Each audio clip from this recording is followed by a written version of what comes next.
Okay, we're almost done with him. I wanted to share with you just how I did the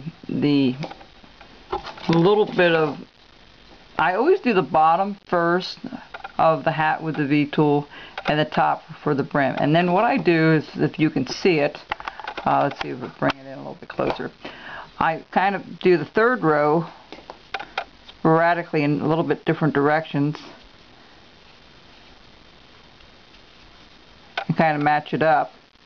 And that gives it that look all the way around that you see. Like here I didn't do the bottom yet, so what I'll do is I'll do the bottom first.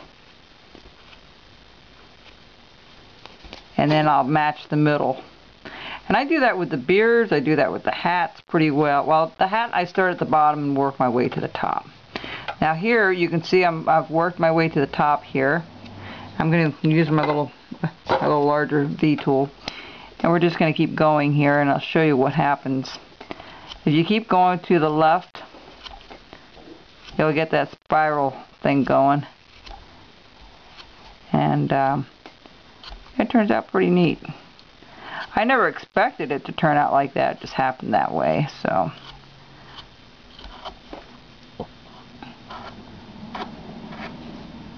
And I will say this, working with a V tool or any of these tools, it takes a little bit of practice to get it to look good, and really the really important thing is keeping these things super sharp, because if they're not, it's going to be a very frustrating hobby.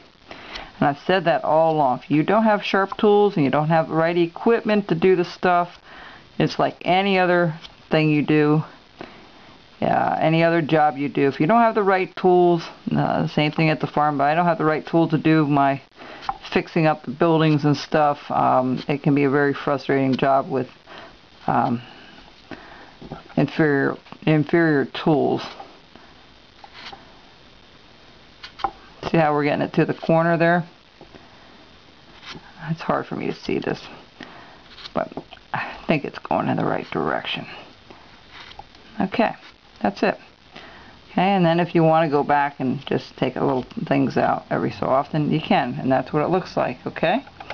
And you do the same thing. You do the top and the bottom, and then you mix it just like here. You just mix it. And you just put your third row in there, and that will give it that look that we see. Alright? So that's it. That's how we make our little snowman. You can do two things with this. You can either use it as a bottle stopper, put a hole in it and put a cork on it, or you can just leave it the way it is. I'm going to fuss with it a little bit more. I want it a little bit rounded here and there. Like I said, I don't want any rough edges on it, and I'll probably do some cleanup a little bit on it. But that's pretty well it. This is what it looks like, and I hope you enjoyed doing this small little project. I'll come back a little bit later with the final video on what it looks like when it's painted. Alright folks, take care, and I hope you enjoyed this small video and this little project of the head ornament of the snowman. Bye bye folks.